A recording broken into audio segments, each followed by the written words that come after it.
Right. Hello, everyone. We just wanted to give everyone a couple of moments to get settled before jumping right into the presentation tonight. Just being mindful of the time. I know it is a couple minutes past 7:30 Atlantic now, so I think we should be good to go ahead and get started. So first and foremost, we do want to say thank you all so much for joining us this evening. It's so great to see so many of you joining us from all over. And we do want to first say a huge congratulations from us here at StFX to you. We know that so many of you have just recently graduated or you're going to be graduating very soon. So we know it is a really exciting time and we are very excited for you. So with that, it is finally July now, and naturally, your next step as an incoming student to StFX is going to be registering for your courses. So that is what tonight is going to be all about. Our goal is going to be to kind of break down the course registration process. And that includes where you can find your login information, how you can log in, as well as building your schedule and then actually registering for those courses. So those are going to be kind of the main questions that we're answering today. I do also want to note that the session is going to be recorded. So if you find this information helpful and you want to refer back to it at any point when you're building your schedule or when you're actually registering, we will have the link made available to you as soon as we can. So to introduce myself, I'm Casey and I work with the recruitment team here at StFX. I actually work with all of the lovely folks that you see on the screen in front of you here. I recruit in Nova Scotia, as well as Southwestern Ontario and the United States. So I might be a familiar face and name to some of you here tonight. I know when we were just having a peek at the list of attendees, I definitely recognized a lot of the names there, which is great. And thankfully, I am not by myself this evening. I'm going to be joined by two of our incredible academic advisors, Andrew and Allison Bell, who we will introduce you to very shortly. And I'm also joined by one of my fellow recruiters, Dylan, who, again, a lot of you might recognize as the recruiter for the Atlantic region. So Dylan is going to kind of be our background IT person tonight, and he's going to be fielding any questions you have through that Q&A box throughout the webinar. And then we're going to leave time at the end to have a full Q&A session. So I'll just pass it off to Dylan if you want to introduce yourself. Awesome. Thanks so much, Casey. And good evening, folks. Thanks so much. And of course, my neighbor decided to lawn mow at this moment. So just give me one.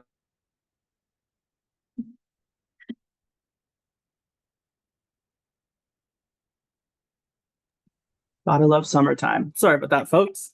So I just want to say thanks again so much for joining us tonight. Like Casey said, my name is Dylan Murrah, and I look after New Brunswick, Newfoundland and Labrador, and PEI, some of the best places on Earth.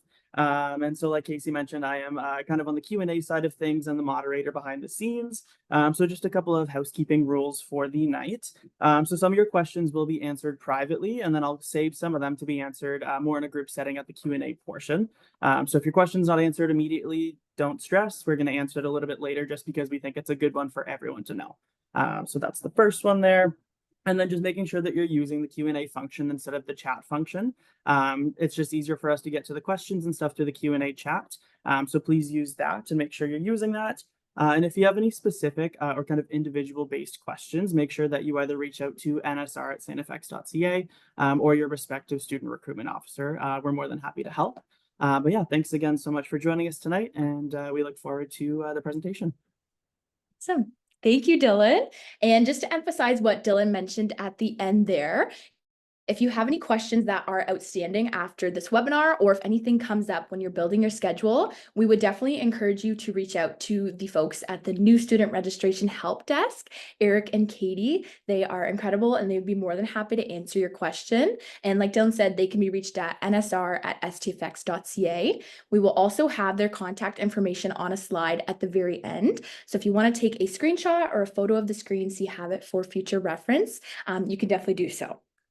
I also just wanted to note, and like Dylan had mentioned before, for any questions that are not registration related, you can definitely get in touch with one of the recruiters you see on the screen here. So I know I've mentioned a few times that likely these are already familiar names and faces to you, depending on where you are applying from. But one of our main roles as recruiters here at StFX is making sure that incoming students are feeling supported and well informed in their transition to StFX. So whether that be from high school, your previous institution, or whatever the case may be, we are here to help you, and we are more than happy to do so. So please do not hesitate to reach out. We are here for you. So I'm just going to jump right into the content of today's presentation. You're not going to hear too much from me tonight, but we're just going to walk through a short example of where you can find your login information and how you can actually log in to register for your courses. And then from there, I'm going to pass it off to Andrew and Allison. So to start us off, for many of you here tonight, you likely have already confirmed your seat in your program at StFX. So in doing so, you would have received a confirmation letter from us sent to your email. And a lot of you might remember in that same email, there was information on how to apply for residence. So in that letter, at the third stage, you will see StFX student account information. So that includes your StFX email, as well as your password, as well as your StFX student ID and your 6-digit PIN number that is specific to only you. So for anyone that hasn't logged on to their email at this stage, we would definitely recommend that you do so as soon as possible. It will definitely be important to start to get familiar with using your email as well as logging on, as that is one of the main methods of communication that we use here at StFX. So whether that be when you're communicating with professors or just general message that you're receiving from the university, it's important that you are logged on and that you are checking it pretty frequently, especially in the months leading up to when you arrive on campus in the fall, and then you will be using that throughout the entirety of your degree. If you haven't logged on yet, you don't have to worry at all. You definitely have time, but I do just want to note that when you're logging on for the first time, you are going to be prompted to set up two-step verification. So we call that the Microsoft Authenticator, and you don't have to worry about remembering all this right now. When you go to log in, the instructions are going to be provided to you there step by step. That's just something I want to note before we get started here. But like I said, on that same confirmation letter, you would have that email. And we also want to talk a little bit about that language and terminology that we're using for different platforms here at StFX. So as the example on the screen states there, anytime that you see the term username as well as the password, we're going to want to use that first half of your StFX email. So that excludes the @stfx.ca. So in this example, the full email we have here is x2023 GCJ, at stfx.ca. Yours likely looks very similar. It's probably x2024 followed by 3 letters and that ending. But whenever we see username, we're only going to want to use that x2023 GCJ as well as the password that you have set for your email and your StFX account. So this is something we use for a couple different platforms here at StFX. The ones I would say are most common and that come to mind right away are Moodle. Moodle is kind of like an online classroom platform that we use here for our courses at StFX, and then also for the My Data and Banner self-service portal. So that is the example that we're going to be used to log into today. And then on the flip side, anytime you see the term StFX user ID as well as PIN, this is going to be asking you to input your StFX student ID as well as that 6-digit PIN number that was provided to you. So this is super important to remember because this is actually what we are going to use to log in to Banner self-service, and that is the platform that we are using to register for your courses. So one really easy and fast way to access these platforms that I keep referring to is actually going to be through our website.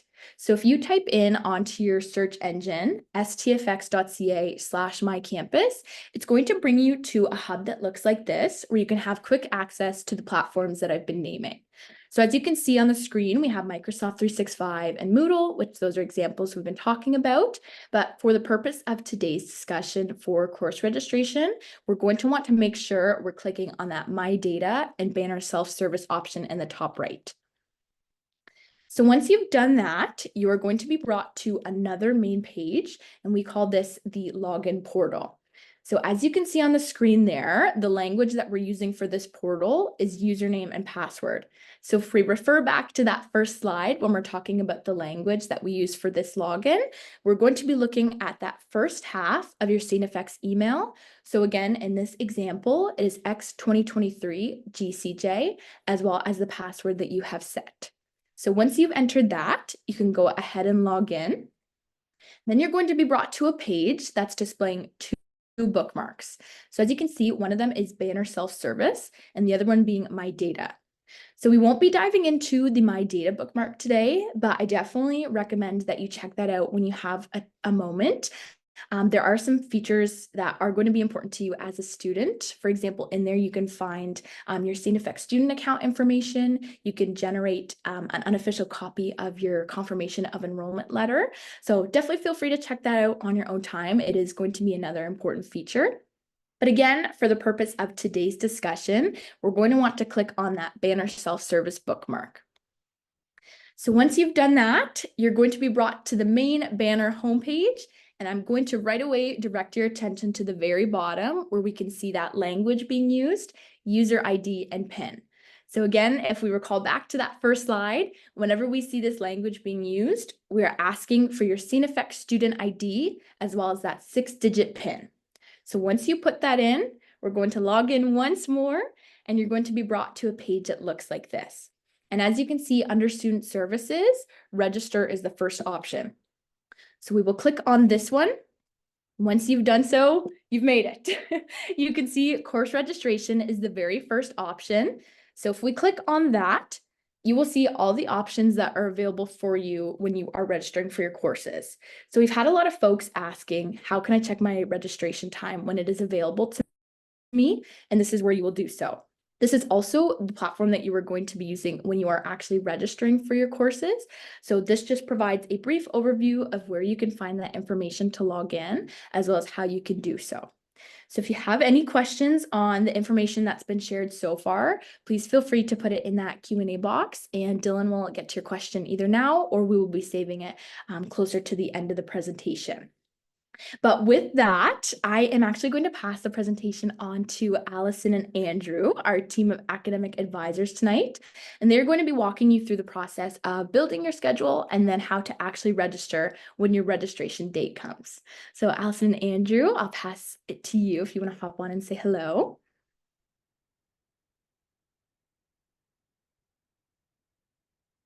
Hello. Hi. We couldn't undo our video, but maybe we can now. So we'll try.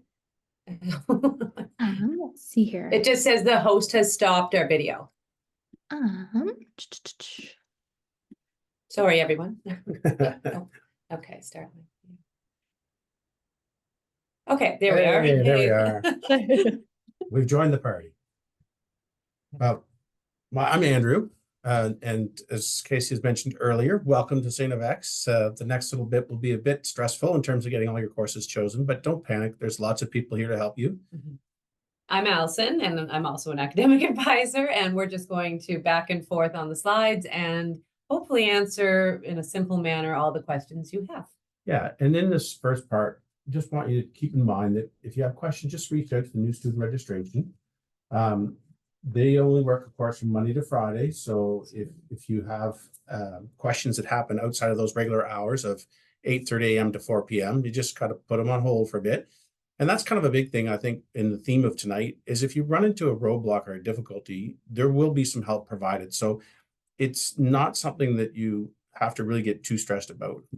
We work with students in terms of fixing schedules, even when they're here and arrived and classes have started. So it's nothing that's can't be worked on. And it's nothing that we can address. So just make sure you're patient and follow the process because it is complicated. So you do have to take some time. You do have to sit yourself down in a quiet place and have some resources so that you can work through the process. And if you have a question off hours, you can use the email, the nsr@stfx.ca, and try not to email multiple times because you have to remember there are hundreds of students asking questions every day. So we at Advising and also the new student registration help desk, we go in order of who has asked the questions first. So make sure you include your student number. That's really, really important. Use your student StFX email whenever possible, please. And just be patient. That's very, very important. Yeah, so let's move to the next slide.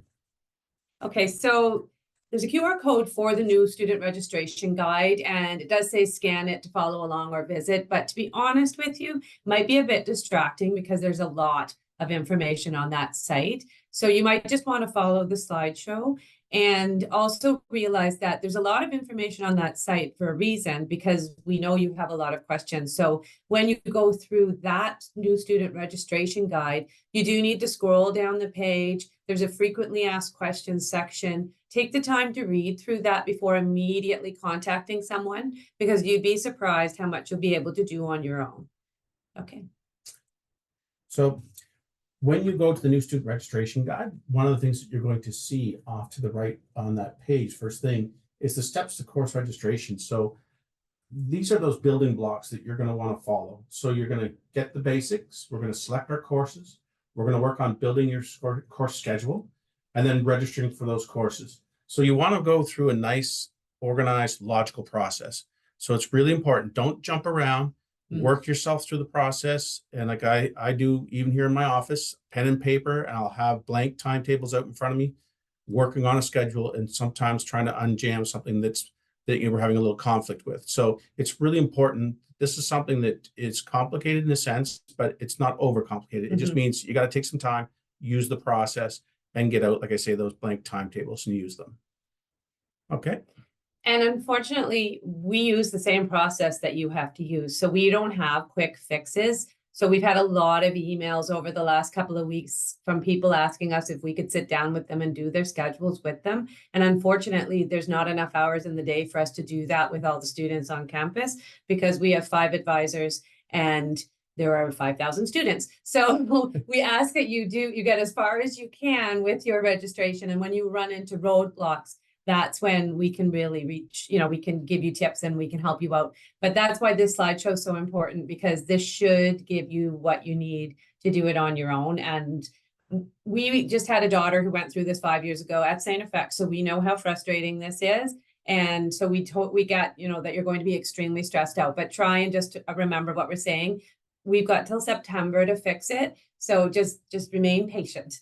Okay, so when you go on the Get the Basics section, sorry, did you want to say something? Well, I was just going to mention that actually the timetable that you're seeing on your screen right now, the colored block timetable, is actually key. That is actually pinned to my bulletin board right beside me here, beside my computer. So I use it every single day. That color-coded one helps me spot where those blocks are. So once we pick out a certain block that we're looking for, the color code can make you find the other one. And classes will come in different combinations of these blocks. So sometimes finding them on the timetable is trickier than it looks like when you're just looking at a black and white one. So the color one, having that one there is a great reference. Okay, so what you're seeing on this page, besides that timetable, which is available on the Get the Basics site, there's a link right to it.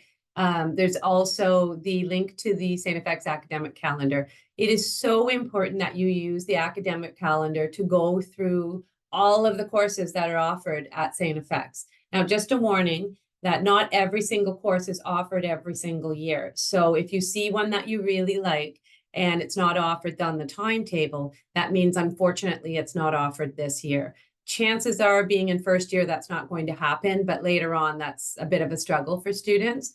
So there's a link to the calendar. When you're looking for your courses, remember, we cannot tell you what to take in terms of a course content. This happens a lot with people going into the BA in particular, because you have to pick 3, 4, 6, I think, different subjects that you take introductory courses to. And we get a lot of emails from people asking us to suggest courses.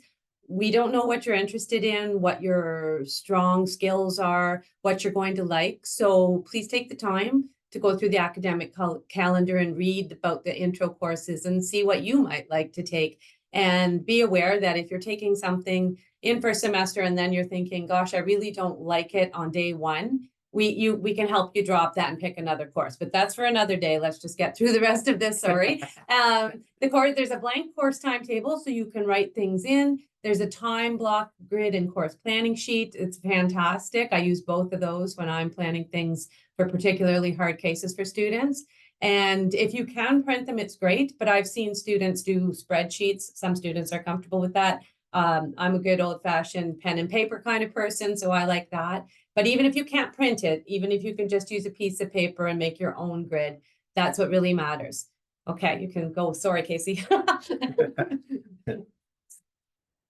All right, so this is me selecting your courses. So basically, everybody comes in with an idea of the program that they've applied for and been accepted for. And knowing that, you can go to the Select Your Courses NSR guide, and it'll help you see what those first year courses are in that subject area that you've chose to focus on. Now, some programs do get pre-registered. So those programs, such as nursing, such as the health program, those students will be pre-registered into their courses, but for many of you, you won't be. You'll have to go in and select all those courses. So by clicking on the appropriate one that matches the program that you're coming into, it will give you a list and a guide of what the first year courses should be. And there is going to be, though, some choices to still make in there, because it might say 6 credits in arts. Well, what art course you decide to do will be up to you. And when we say art in the university setting, we don't mean like art class as in painting and drawing, although that is a subject in the art sector as well. These are like your languages, sociology, psychology. So if you are looking in the academic calendar, it actually has a section that breaks down the arts and the sciences. And in those first sections in the beginning of the academic calendar, the first 20 pages of that, you'll see a couple of different big blocks there that will describe what are some of the arts courses and science courses. So that's really important. There will still be some things that you have to work on in terms of what you're going to pick for those courses. And that's, as Alison said, going back to the guide and looking through the courses and seeing what's going to interest you. Remember that if you do start down a pathway, it doesn't mean that it's written in stone forever. There are electives as part of your degree. So if you're taking something as elective and it's turning out that it's not what you envisioned, you can make a change and have a different class the following year or the following semester. So there are times you can make changes for sure.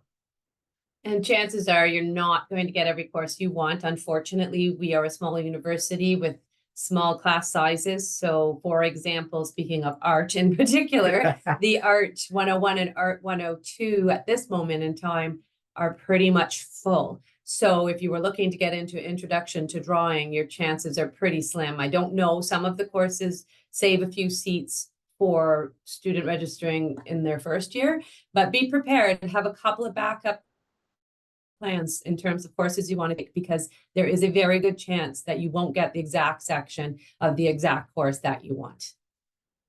Okay. So when you're building your schedule, there's 2 different timetables. So the one on this sheet is the one that you'll get from the new student registration website link. And it's great because it's the whole list on one page. You click on the link and it brings you to another page where you get a lot of detail. But going back to what Casey said about the My Data on your portal, in the My Data, there's another timetable. And the difference between the two is that the one in My Data actually also has listed who the professors are that are teaching the course, and also how many seats there are in the course and how many seats are, well, left in the course, how many people are already enrolled. So you can save yourself a lot of grief by going into My Data and checking to see how many spots are left in those courses on July 5th when you get your time and you're actually able to do that. I'm not sure, you might be able to go in there now. We don't have the same access that you do to the timetable. We just get it from a different source. But if you can do that sometime later tonight or whenever, check out both timetables so you can decide which one you're more comfortable using. And when you determine your desired courses, you already did this one, sorry. Okay. Yeah, so you're just going to check your subject. We're going to use Bio 111 as an example because almost every science student out there is going to be taking it.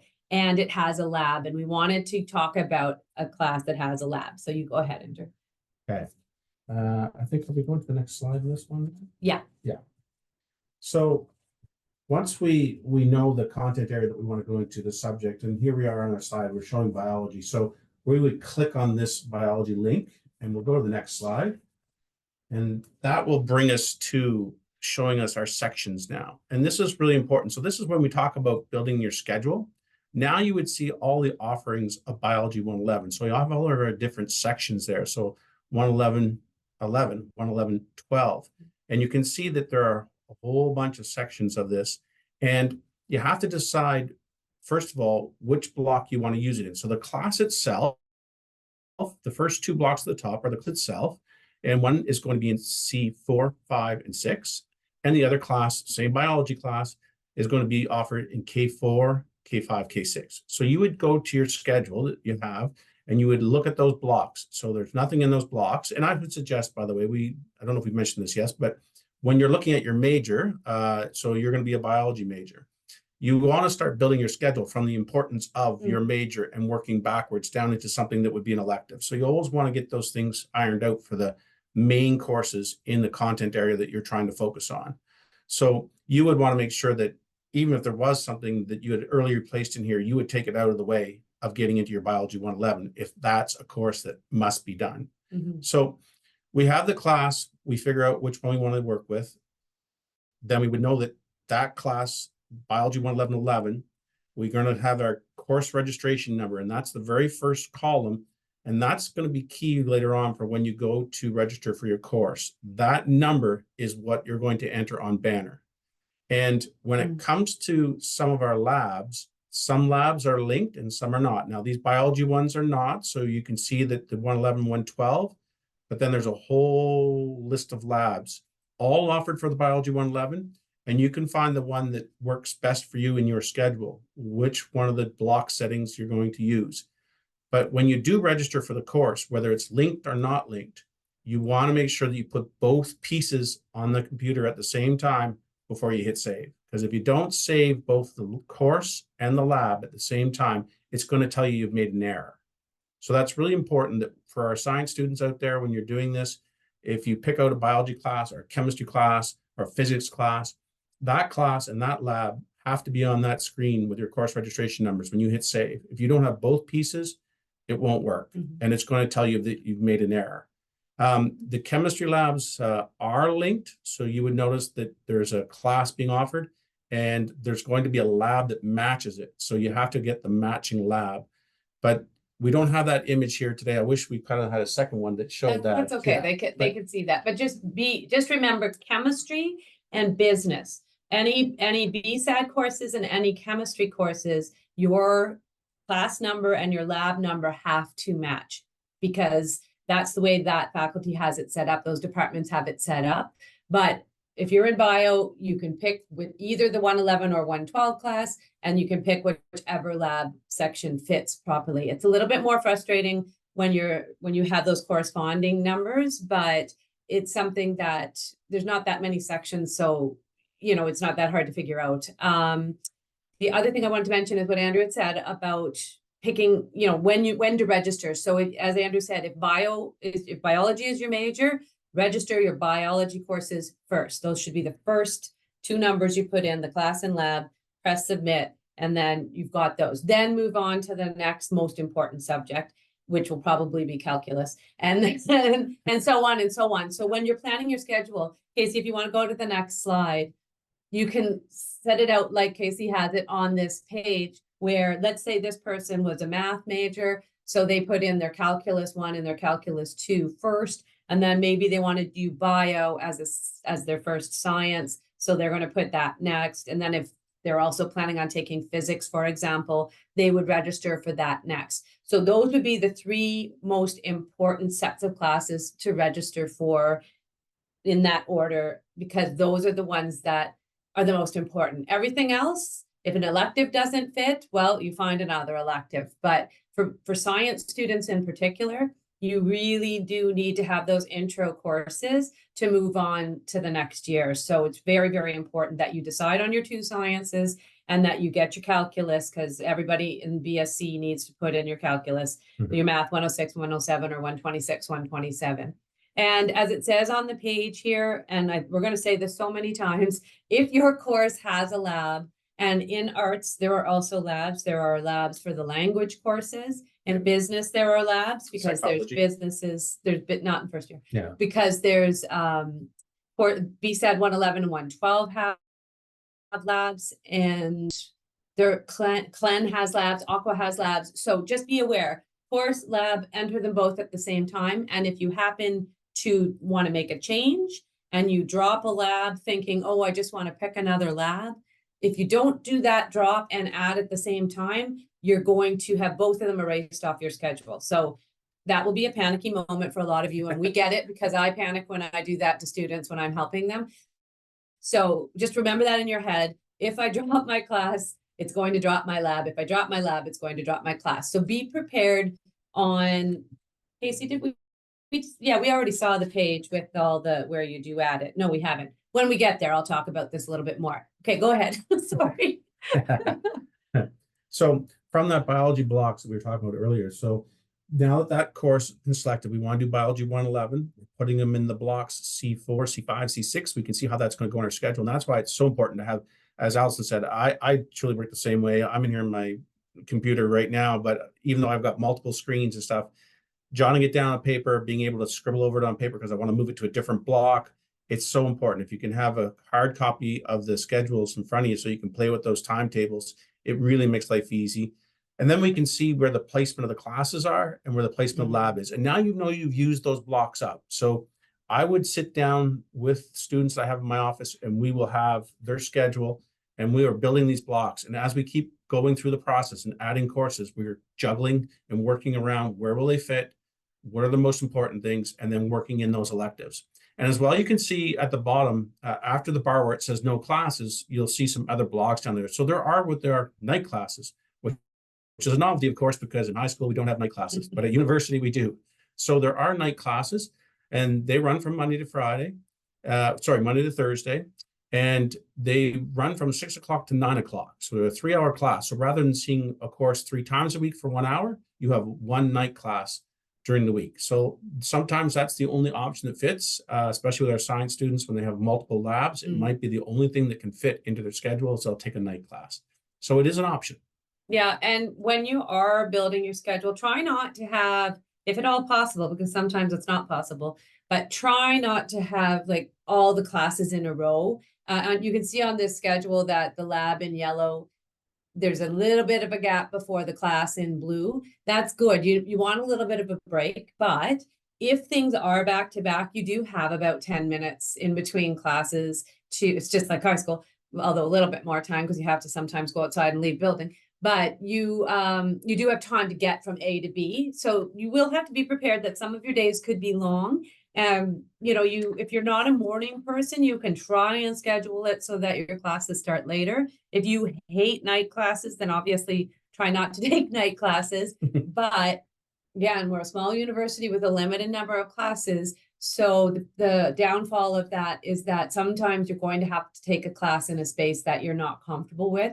We don't offer that many online courses. I know there's more and more people who love online courses, but that's not really an option for most of your courses, just so you know.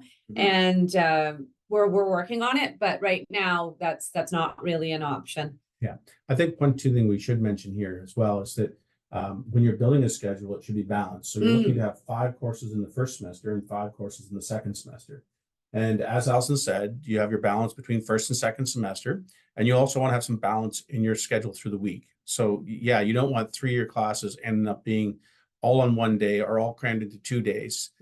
It's not conducive to learning to put too many things in one day or having too many classes in a row. So we will sometimes bump into students when they come for welcoming day and they've got trouble with their schedule. And last year we helped a lot of students at welcoming day right there in the Keating Center with the computers we had set up. And we just saw some schedules that we knew wasn't going to be a very good schedule for learning. So keep that in mind as you're working on your schedule and you're initially building it. You may have to make changes because of a class being full, but try and build something that gives you time to move about, gives you time to have some lunch, gives you time throughout the week to spread out the workload of university. Okay. And just a reminder again, have backup plans. Be prepared to be extremely frustrated and be prepared to take many hours figuring this out, because it really does, unfortunately, take that amount of time, unless you're someone who's lucky enough to know exactly what you want to do, or you're in one of those professional programs where they're pre-registered. But even they have to find, a few of them have to find some courses as well. The health program does not, but may as well mention that right now. If you are in a course that's in a degree, that's pre-registered, and you're not happy with your times, please do not make changes to your schedule until you speak with an advisor. That's when you definitely want to make an appointment to speak with academic advising, and we'll talk about how to do that at the end of the slideshow, because that is something that should not be done until you make sure that you are in the correct section of the course. Yeah. So we saw some people make changes last year and ran into some issues and had to contact us in a panic. No panicking. Just give us an email or book an appointment on our booking site, which we'll talk about later, and we'll help you sort things out. So wanted to throw that out there. So registering for your courses on Friday, July 5th, you can check Banner Self-Service. You will find out on what time that you are going to be registering, either on July 9th or July 10th. It depends on many factors that I'm not going to bother to discuss right now. Remember that we are Atlantic Daylight Time, so that's what time your registration occurs. You're going to log into the Banner Self-Service, going to select Student Services. If you forgot how to do that, you can go back to the beginning of this slideshow, because this will be posted. You can select course registration, just what Casey showed you. You're going to select your term, add drop classes, etc. Those CRN, those course registration numbers, that's what you input. Like Andrew said, if it's a class with a lab, you're going to put the class in the first, or the lab in the first block, and the class in the second block. And you can fill all 10 of them at the same time if you want to, but a lot of people find it easier to just add like two classes at a time, or 2 classes, 2 labs at a time, just so that it doesn't get confusing what you're seeing on the screen. What you will see on the screen is a list of the courses that you did successfully add. And if you weren't successful, you'll get an error message, and we have a list of those coming up. So if you can't add it, it's various reasons. We'll talk about those in a second, but you successfully added it if you see it in a list. And then if for some reason you ever have to drop that class, right beside the name of the class, there's going to be a little box, a drop-down menu. And to drop a course, you just press that menu, you select Drop Web, and you press Submit. So it's very, very easy once you know what courses you want to take to add and drop. But the problem is, some people just do it where they just start adding and hope for the best, and it works sometimes. But, again, have backup plans. Yeah. Okay, go ahead. Go ahead. Okay, so this is, we talked about this in My Data, where you could see, and this will happen sometimes, where you're looking at what classes have more room in them. So if you're in the My Data and you go to the courses, it'll give you a better breakdown and tell you how many there are in that class. So the capacity in this biology class, for example, that we're using right now, is 125 people can go into that one big lecture hall. And at the current moment in this slide, we're showing that only 30 people have actively registered in the course. So there's a ton of seats left. There's 95 seats remaining. So by looking at those courses and seeing where the room is, that can help you pick things. And that might not be so much for your majors, because those are going to go, and you're going to get into those things for sure. But when you start picking electives and stuff and moving around, filling out some of your other courses that you're going to do, having a little look to see if there's room first can save you some frustration. It may fit in the block, but if you don't go look to see if there's any room in the course, you might just, try to enter it. And again, it's going to tell you that it's a closed section. So you're going to get an error code. So having a look in the My Data into the courses and seeing this view can really help if something doesn't fit in terms of it's capped and there's too many people in the class already. So you can find that secondary one, have a look to see if there's room. And I want to add anything to that, Allison? No, that's good. Okay. So this is such an important page because chances are you're going to see one of these errors. And we get a lot of messages in advising with people who are sending a message saying, I can't get into my course, I don't know what's wrong. And then we ask them, well, what was the error message? And then they tell us one of these and we tell them what that means. But here it is right here. So you can avoid the wait and just try and remember to go back to this slide. Maximum hours exceeded. So you are permitted to sign up for 30 credits worth of courses. So 10 courses, 30 credits. And if you try to pick one more course, it's going to tell you your hours are exceeded because you're not allowed in first year to take more than 30 credits. Closed section, like Andrew just mentioned, is for when that class block is full. And for the most part, just pick another section because later on, I'm sure if you know students who are in other years, they might have talked about these things called overrides. Well, let's ignore those for now because that's when you ask to get into a closed section. But for first year students, they pretty much, that's what is offered to you, what's still there. And if it's not still there, you'll have to choose something else for the most part. You can still keep an eye out though. You cannot believe how often things change. Yep. So if you can't get into it on July 9th, and you check on July 13th, you'd be surprised how many people have switched their schedules around and a section is now open. So we can't track that. Like we don't have any, I really wish we had a magic wand because it would make our lives easier, but we don't, it's painful for us too. We have to go through the same thing as you to look for courses. We don't have any tricks really to do that. So closed section, trying to have a backup. Time conflict, this happens a lot. It's because this is why we want you to use that timetable, because then you can actually see, oh shoot, I can't take this class because I have another class at the same time. So that's a time conflict error.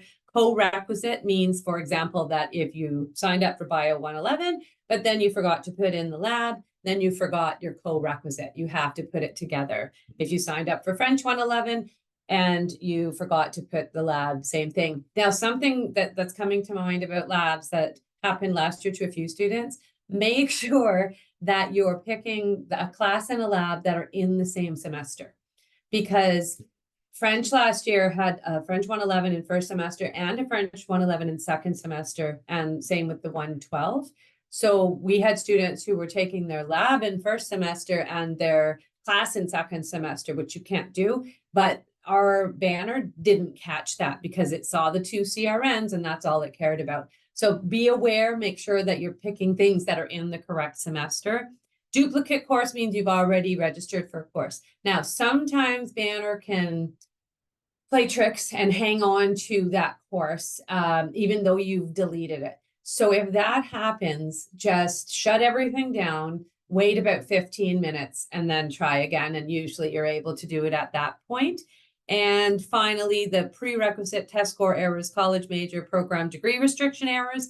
That means that you're not supposed to be taking that course in your degree for the most part, or that you don't have the, you're not supposed to be taking the course. Let's put it that way. That's the easiest. So if you see one of those, for the most part in first year, just go, oh, oops, I'm not allowed to take that course. Okay. You go. Okay. Well, tips, tricks, and troubleshooting. And I think the first one's the most important. Try not to stress or panic. We work everything out. So you've got support, the new student registration, you got academic advising. There are lots of people here to help you. It just might take a few days to get to your request. That's all. And I just would ask that you just be patient with that. Last year, maybe well over 300 emails answered in the first week of school. So more than that. Yeah. Sorry, probably more like 3,000 emails answered. Not even kidding. We were answering hundreds a day. Yeah. And so be aware, we get a lot of emails. Yeah. So we're coming. We're coming. We just, it'll take us a bit of time to get there, but we will respond to your request. So that's super important, right? It may not seem like anything's happening, but we're just working through a large list. So we'll help you work everything out. Please, always, when you contact academic advising or new student registration, always include your student ID. That's super vital for us. So that way we can go in and see what courses you're already registered in. We need your student ID. So always include that. It's a good thing to add to your signature line. If you add a signature line to your emails, and have your name and your student number below it. that's fantastic. So every time you correspond with someone, you've had your student number there, which really helps professors, and it helps us in advising. It helps everybody throughout the university, really, when they know the name and the student number. Yeah, because we literally get emails that say, hey, can you drop BSAD 111? Well, no, we don't know who you are. We don't even know if you go here. So like, this is what when we see these, we're wondering, well, who is this person? So what happens is we send an email back and say, can you please include your student ID? And then you go to the bottom of the line. So if you want to be answered quickly, tell us what you need. If you are having a problem with the course, give us the CRN, give us the name of the course, give us the section of the course. So I am having trouble with biology 111, section 12, CRN number, blah, blah, blah, blah, blah. Everything, the better you are at wording your email, the faster we can fix your problems and help you with anything you need help with. So please provide some detail. We don't need a whole life story, but really as much detail as you need to help us understand what you need. We need the snapshot. Yeah. Of what's going on. Yeah. Okay, go ahead. Sorry. Make sure that schedule is balanced, right? And that's really important. We want you to have 5 courses in each semester. That will be the best for your learning. There are times later on, maybe in your schooling, you may have an unbalanced schedule, but you definitely don't want that in your first year.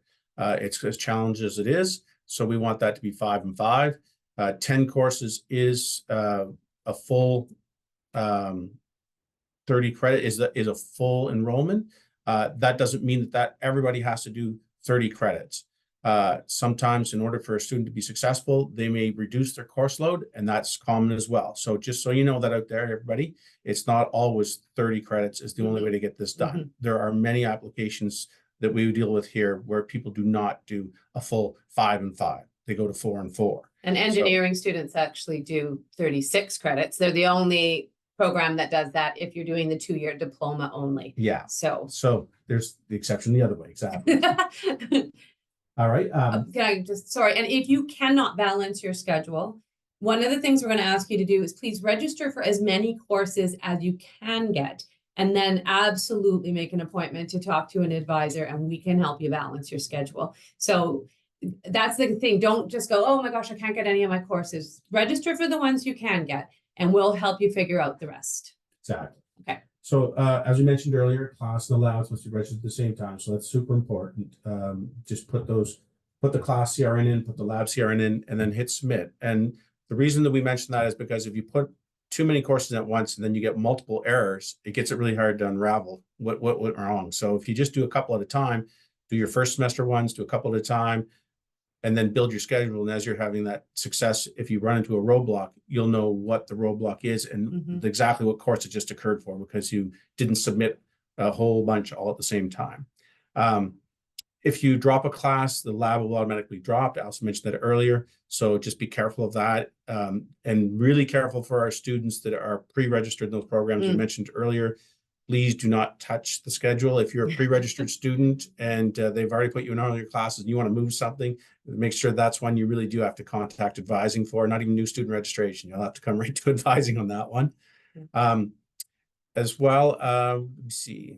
I think for this last one, that you can see your class schedule on Banner self-service. We get a glance, and you can see a list in your course registration page of what you've registered for. If you do register for an online asynchronous class, you don't actually see that on your schedule, because of course you're taking that you're scheduling that yourself, because because it's virtual and it's asynchronous. So we often have students saying, I registered for Psych 102 online, but it's not showing up on my schedule. So the best way to make sure that you actually have it, and maybe they fixed that problem, but the way is to just look at your course registration page and see what you did register for. And if it's there, then you're in. So that's one thing to remember. And your student class schedule is new this year on my data. So that is another place where you probably won't see the online asynchronous courses, but it's nice because you can see what classes you have in the fall and what classes you have in the winter. And again, I cannot stress this enough.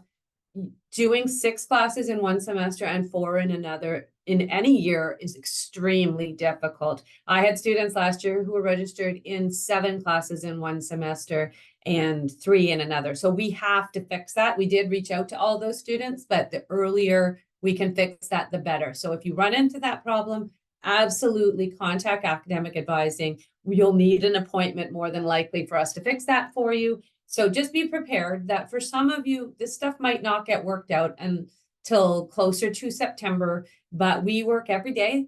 And not weekends though, and not nights, but we're just here tonight for a favor. Summer's off. But no summers off for us. And so we'll do whatever we can Monday to Friday. There are lots of us to help you. So even if it's 2 weeks from now that we help you, that's okay. We'll get you sorted. So don't give up. Just don't give up and be patient. Really, really important.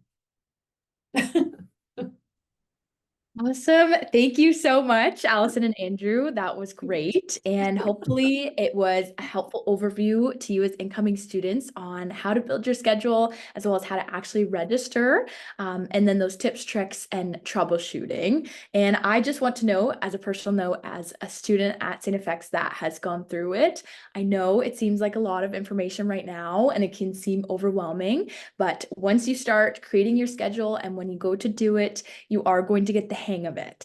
So it just takes time. There is a lot of support available to you. And that's just something I want to know, because like Allison and Andrew said, we want you to try your best not to stress or panic, because it will all get figured out in the end. You'll make it to the other side. So we do have a lot of time for questions here, and I can see in the corner, we have quite a few. So we are going to try to get to everyone's questions this evening. If we aren't able to answer your question exactly on the webinar tonight, please don't hesitate to reach out to the NSR at stfx.ca email, and they'd be more than happy to help you there as well. So we have some questions here. So the first one we have is, my PIN is not working to log into Banner. How can I reset this? I actually think that we can do that, but there should be a reset PIN link. And if not, IT. Go on to the next question. I'm going to research if we can actually do this. Are you on? Yeah. Yep. Okay. So. Sure. So the next question that I see popping up here is, what do I do if I can't make my exact registration time? Ooh, yeah, that's a tough one. If you have that all built out though, and those course registration numbers in, that's where something, if you have a trusted family member or someone you could leave it with that is a little bit tech savvy, it's okay to let them put the course registration numbers in and get you in as many courses as they can. If they're super successful, maybe they'll get all the courses you selected. And if not, we'll have to kind of do some working to get the rest of them. But don't be afraid to use a family member, friend, someone who can do that for you. It's just because that time is important. So when you get that opportunity to register, you definitely want to take advantage of it. But if you can't, don't worry. There will still be openings and you'll still be able to get into things, but it might limit a choice a little bit. So, you know, if at all possible, try and find someone to do it for you. Oh, okay. So going back to the PIN, if you go on your Banner self-service, there's instructions for resetting your Banner PIN. So, oh, wait a second. Do you need that to get on to your? Okay, going back to the first page. See, we're not students, so I can't remember how students log on either. See, so, oh no. So when you go on your portal, you're using your username and your password. Yeah. And then if you go into the Banner self-service, there's a section for resetting your PIN. Yeah. Awesome. Thank you. But that, Casey, by the way, that we did come across that for a bit, not that people needed to reset their PIN, but they just forgot their PIN. So that, as you said earlier, that initial document they received in their acceptance to StFX, that they definitely put that in the phone somewhere, right? Put that your student number is this, your username is this, and your PIN number is this. And save that in your little notes in your phone, because those are things you're going to need for the whole rest of the way. Yes, for sure. So another question popping up here is, can first year or 100 level courses be taken during our second, third, or even fourth year? Yes. Yeah. That's important. The numbers don't correspond with the years as much as you think they do. Yes, 100 levels are introductory courses, so you tend to take them in the first year. But going back to that drawing class, the Art 101, 102, that's pretty full right now. If you want to take that next year, you'll have a better registration time. So that's when you can do that if you can't get in this year. So absolutely. even this year, there's a few 200 level courses. If you're taking English or you're taking PGov, there's only one English intro course for most students, unless you're in the social justice colloquium, but it's English 111. After English 111, you're allowed to take a 200 level English if that's something you're interested in doing in your first year. Sadly, most of those courses are also full. I'm going to put it out there. They really are because they're very small and they're very popular. But the other degree that does that is PGov. They only have PGov 101. And then the second one is either 201 or 202. So yeah, you could do that. You can take next year when you're in your second year, you can do 300 levels. So really you can mix and match throughout your degree. It's not like first year I take only 100, second year I take only 200, third year I take only 300. No, you can mix and match. Perfect. So we have another great question regarding registration time. So this one says, when I'm looking to see when I can register for my courses, it currently is showing a date of September 14th, 2024 to April 21st, 2025. Is this correct? Yeah, because you're not allowed to know when you're registering until July 5th. So basically what they're showing you is our academic year, which means you'll be able to register and drop and add courses throughout the whole year, but you'll get your exact time for registration on July 5th. So that's why that says that. And from July 5th all the way on till I think it's September 13th, you can make changes to your first semester courses. You can keep making changes to your second semester courses till January. That's why we're saying we have loads of time to get this sorted out, because it's not do or die like, oh gosh, I didn't get my courses in this 1 hour time zone. You know, I'm never going to get them. Not true. We work all summer. We'll help you. Awesome. So I see a lot of folks in the Q&A box right now who are completing programs such as nursing or health, AFP, those that are pre-registered. And they're wondering if they have to go through the same process or how that looks for them since they are going to be pre-registered. Nurses, you still have to pick an elective. So yep, you're going to have to take a look at your schedule once that's available to you, and then pick an elective and register for that yourself. You have to pick an art, like a social science or humanities elective. Health students, yours are all registered. A lot of those are registered so to keep you together in groups, but you're pretty much done. So just check on July 5th that your courses are, you might have to wait till July 9th. Yeah. Just check that your timetable is there. If it's there, no problem. Engineering, you are also registered in your courses first year, except for your writing courses, if you're doing the 2 years. So you'll have to add those. Applied forensic psychology, you're only enrolled in Psych 101, 102, and 110. After that, you've got to pick your own courses. So you're going to have to do that. And the humanities colloquium, colloquia, and social justice colloquia, you have 18 credits of your course that you're pre-registered for. The others you'll have to register for yourself. So yes, everybody actually has to do a little bit. Yeah. Great. So one question that came up when discussing the cap amounts that we could see on the timetable there is, how come some classes are full or almost full already, although registration hasn't begun yet? That's actually because some of the faculties have left seats that they won't open until July 9th. So there's some spots reserved for first year students.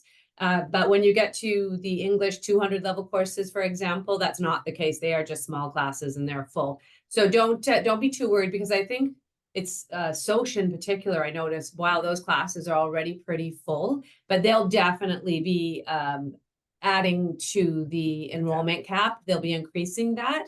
So you will get spots for your introductory courses. Don't worry.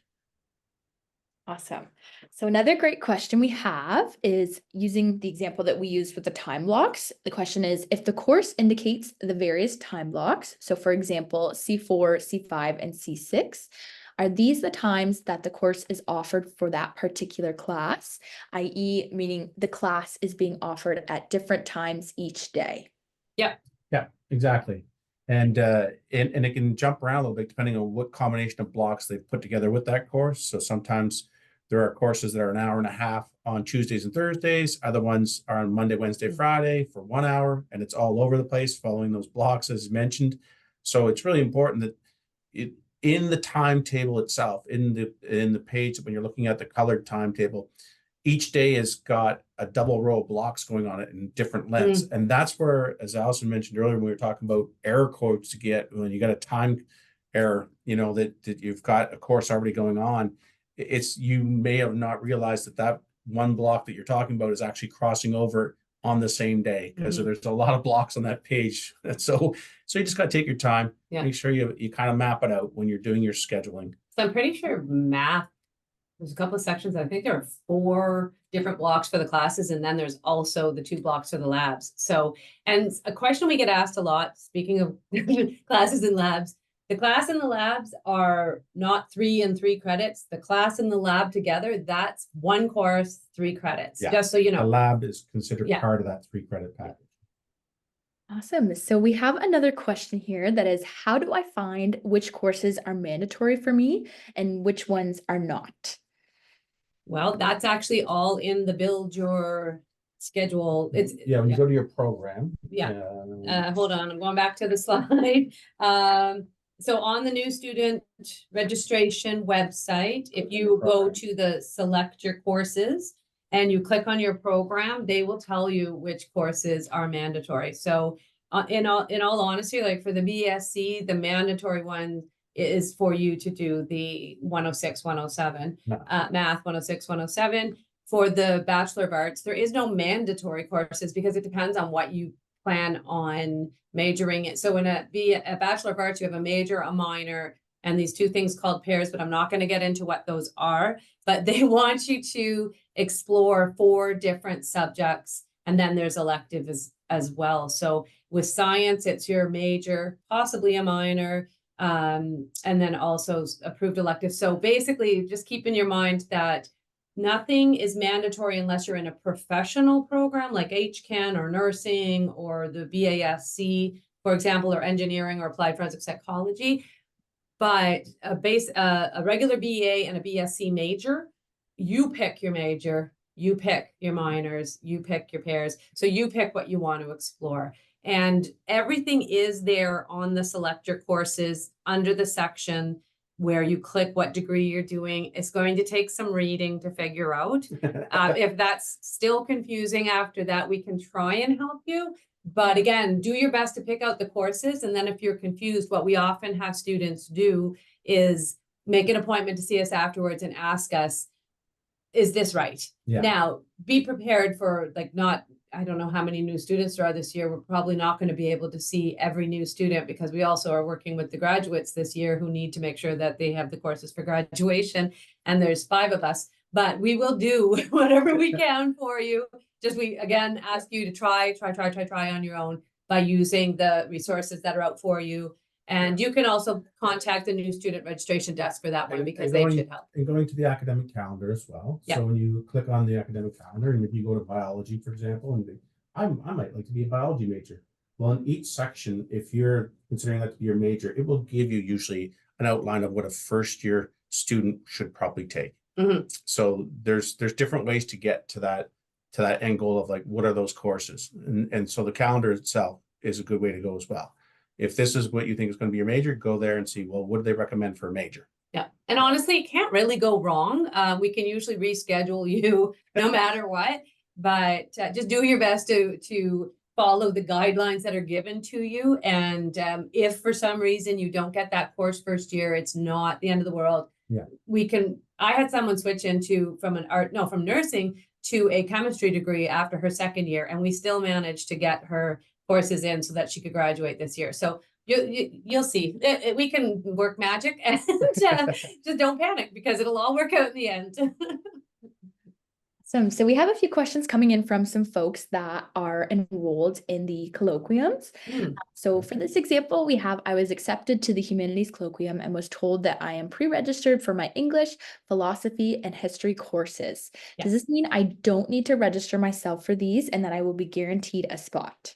Yes, absolutely. And those are 6 credit courses. So this is very, very important because 6 credit courses, they are rare, but they do exist in the colloquia. And what's a little bit concerning about them, if you're not aware, is that if you decide after the first semester that you don't want to stay in the colloquium and you want to drop those courses, you can't. Because, and I don't want to make anyone panic, and don't start dropping your courses, because if you signed up for it, you probably want to do it.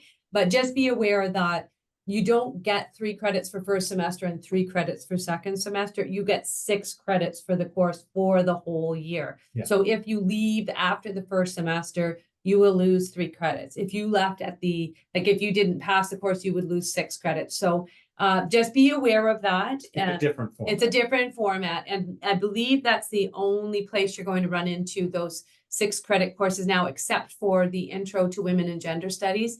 This year, it is still 6 credits. So again, if you're taking Women and Gender Studies 100, you don't get, it's not separated into semesters. It's a year-long course. And so you don't get a grade at Christmas that you can then say, nah, I don't want to take the second half. I'll just take the 3 credits. It doesn't work that way. So keep that in mind. That's only for 6 credit courses.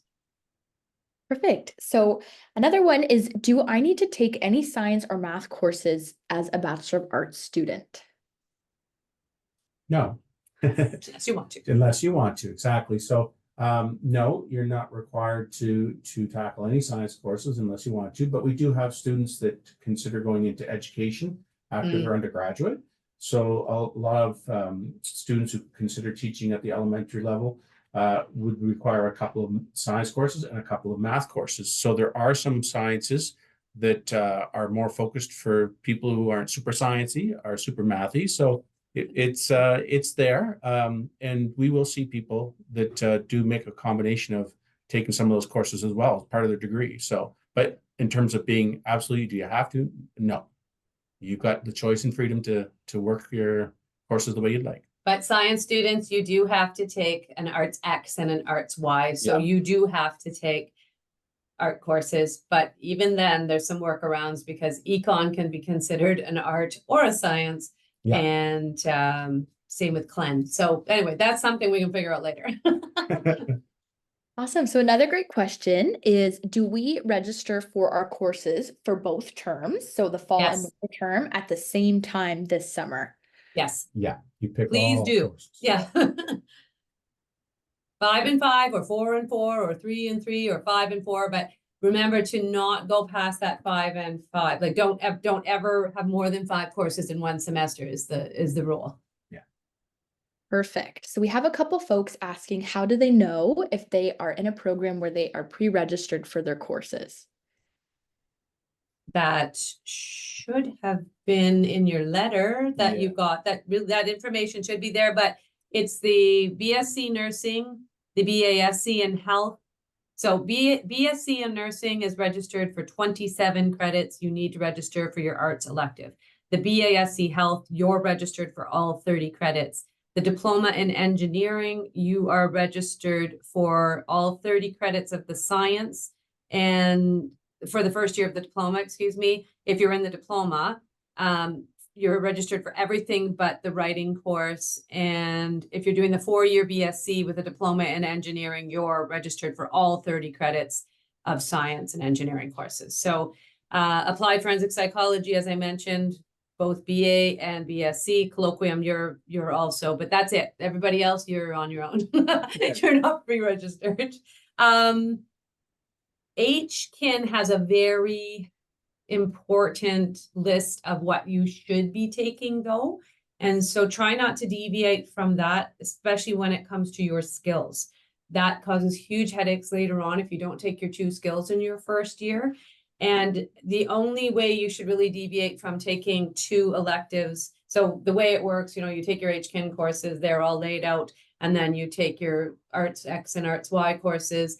And then you have open electives. They tell you to take 2 open electives, I believe. No, I think they want you to concentrate on your arts pairs or whatever the case may be. But try not to deviate from that. The only time we really see students deviate from that is if they're doing the sports management 101. That's okay. But otherwise, stick to what it says. And we do have a HKIN advisor. Her name is Lauren McMichael. And you can find that information on our booking site, the WC Online.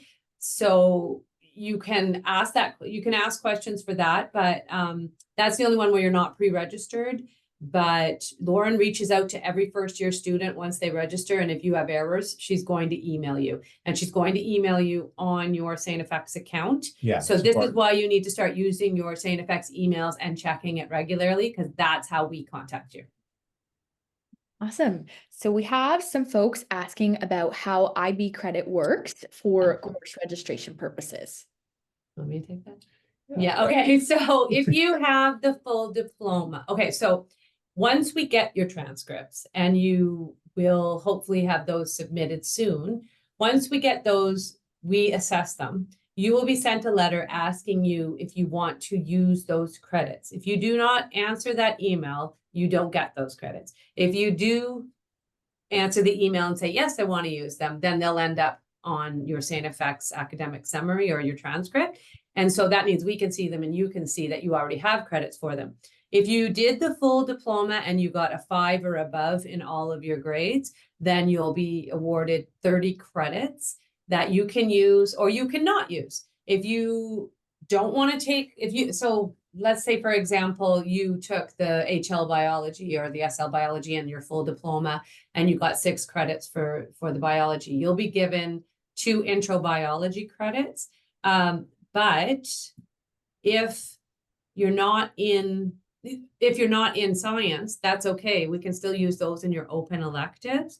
If you think, no, I don't want to use them at all, that's fine. But I honestly suggest you just take them. Take them because later on, if you want to have a reduced course load and you want to have 5 courses in one semester and 4 in another, for example, you can do that because you've already got credits.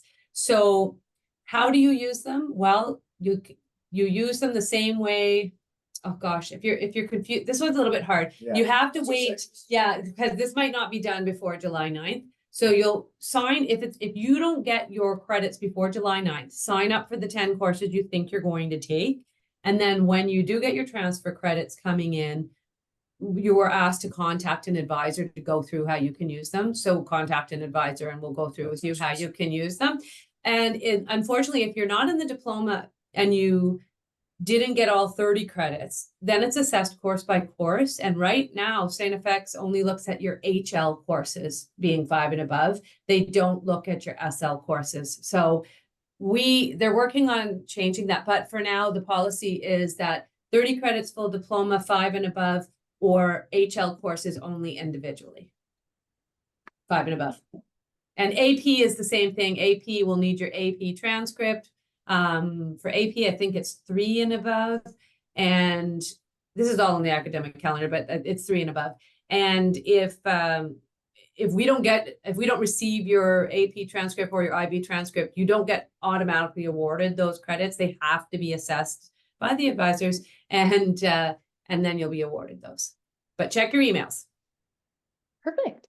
So we have some folks asking if we offer courses in the spring and summer term, just out of interest, and also if they were to take 4 courses per semester, for example. Yes, that's one of the ways and methods that students use to reduce the course load during the year. They do a 4 and 4, and then they take a spring and a summer course, and allows them to just focus on 2 courses over that time span. Makes it a little bit easier. The big thing to work around with that is just making sure what it is and you're going to use for a course, because some departments have more options than others when it comes to those online courses in the summer and spring. And as well, just making sure that you're comfortable with the online learning aspect of things. So it's something that definitely is done at a fairly regular pace around here, that people will, and sometimes you want to take something to make up for something that didn't work out the way you thought it might, which is also very common in life. Not everything is just a rosy success. So sometimes you got to make up for ground for something that didn't work out, and people will take either a spring course or a summer course to get back on track with their credit count. But 2 suggestions for that to remember. Number 1, you have to pay for those, and that's outside of the tuition you paid for the school year. So they don't take any leftover money, so to speak, and put it towards the spring, summer. If you take 24 credits up to 30 credits, you're paying full tuition. So unfortunately, if you decide to go with 4 and 4, and then you're planning on taking your other 2 credits in the spring, summer, you have to pay per course and it's about $1,000 a course for those spring summer courses. So you're going to pay an extra fee to do that. But some students actually do 3 and 3 because in certain situations that's easier for them. And then they're considered, or even they do 4 and 3, which is 21 credits.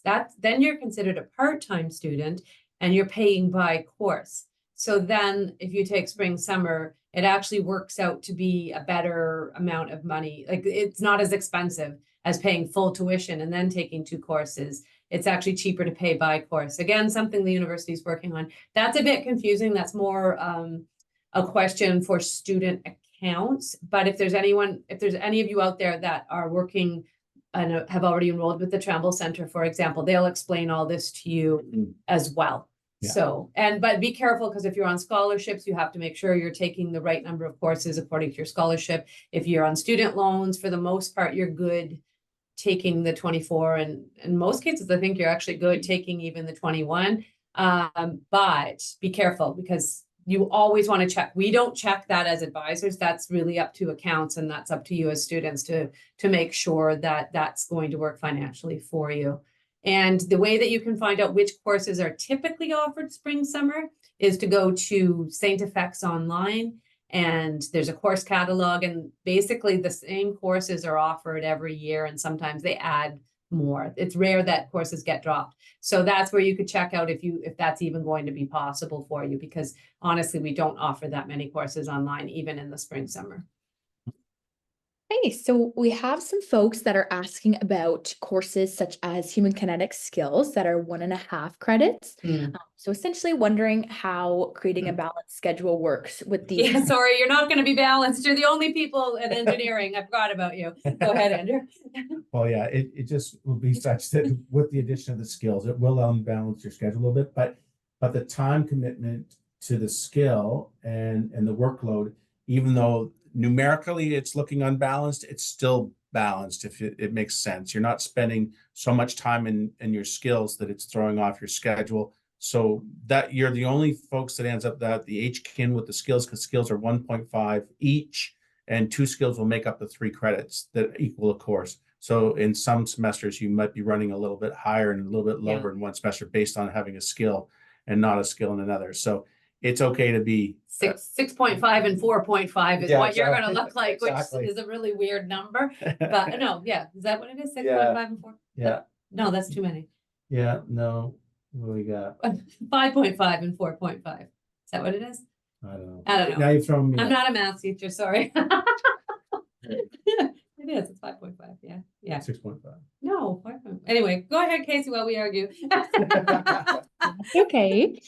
So we do have some folks wondering about some of the terminology that we've been using. And this one is regarding what is a pair.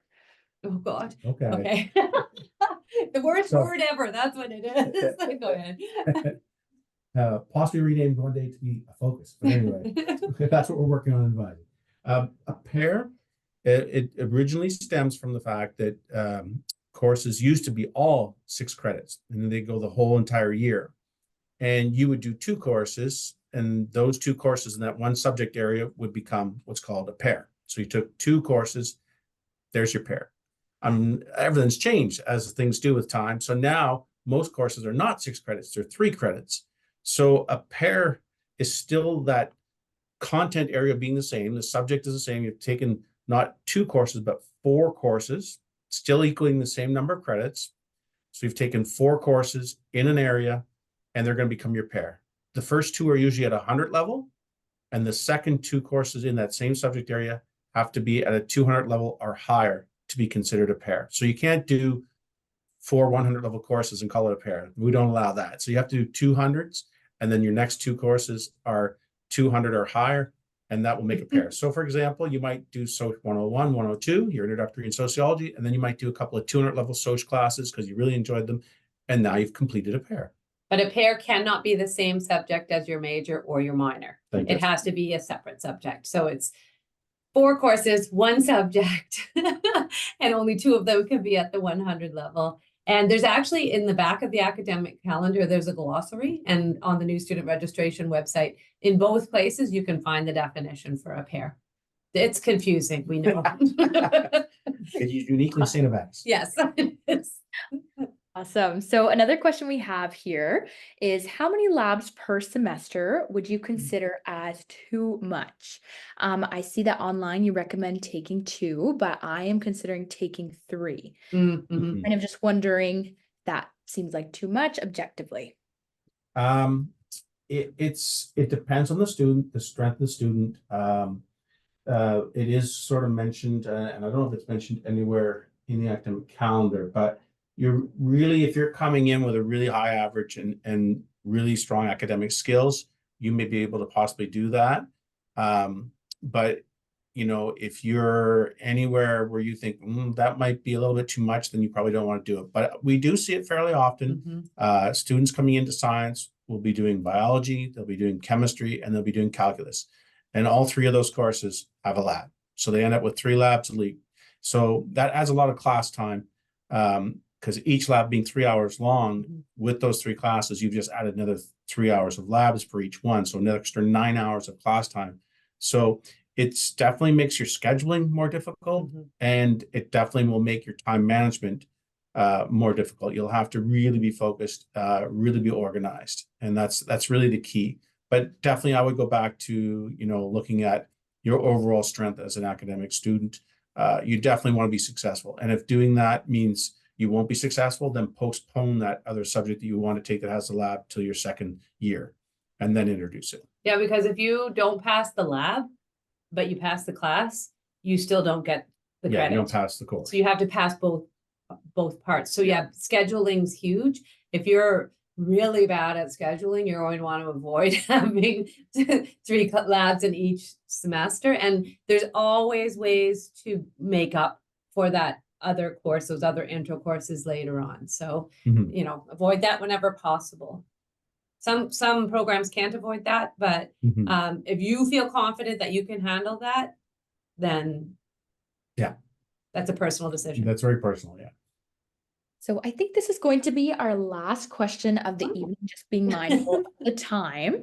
So kind of on a similar note, we have someone that says, I have 3 courses back to back on one day due to my schedule. Will this work out? As you have mentioned, you do have a good 10 minutes in between your classes. I would just, as long as those are 3 1-hour classes back to back, if you start mixing a 1-hour class followed by an 1.5-hour class and back to a 1-hour class, that might be stretching it a little bit long. It might be possible to move something, but definitely, you know, and also I would think too, you'd want to look at what are the 3 classes that are back to back. What are the subject content as well? So maybe one of them's an elective in there that you're like, this is really my enjoyable class. I'm going to go draw for an 1.5 hours. And then I'm going back to more of a class type setting. So it can be very dependent upon what those courses are as well. And also what your high school schedule looked like. If you were used to that in high school and that was no problem for you in high school, then you're probably going to be fine with it. But, you know, if you're someone who struggles with attention, which many of us do, that could be a real struggle for you. So again, it's another one of those, this is a really personal thing. If you think, no, I love it. I love to get all my classes done. And then I have my free time to, you know, do my, not homework, but my, well, homework, whatever, your work. It's really a personal question if that's going to work for you. So if you're like, yeah, no, I can handle that, that's fine. But if that's a nightmare situation for you, then definitely look for ways to space things out if you can. Awesome. Thank you both so much. And thank you all so much for your questions. Like I mentioned, I think that might be a good spot to leave at for this evening. Again, just being mindful of the time that we have from this presentation as well as the question period. If for whatever reason your question did not get answered, or you have any outstanding questions, or really if anything comes to mind as you are building your schedule or when registration is happening, please, we would recommend you reach out to the new student registration help desk. I know. And Casey, can I say one thing that this happens every year? Please do not start calling every advisor we're not going to answer, because we're fully booked with other students already. So don't call the advisors. And academic advising And also, if you are emailing us, email the advising.stFX.ca account. Don't start emailing our personal accounts, because that's not going to bump you to the top of the line. We just shove you over to the advising account and you end up in the spot. So that's so important, because you're not the only, I know you feel like you're the only students in the university, and I get that. I'm not saying this to be mean, but it's really important for us to be the most efficient we can be. So please just be patient. We're going to say it over and over again. And realize that we've got till September to fix you. Yes, absolutely. So their contact information for the new student registration help desk is available on the screen there. So like I mentioned, we definitely recommend getting in touch with them by email if you have any outstanding questions or if anything comes to mind. They're incredible. Eric and Katie are fantastic, and they are here to help you. There is lots of support available.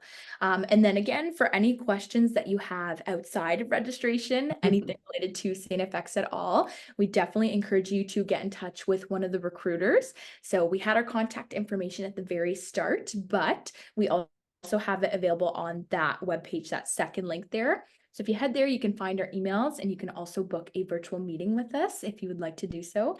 Again, we are more than happy to help with anything you need. And then at the very bottom there, Allison referred to the advising email, and that is the one you're going to want to use if you have any questions or anything you want to reach out to advising.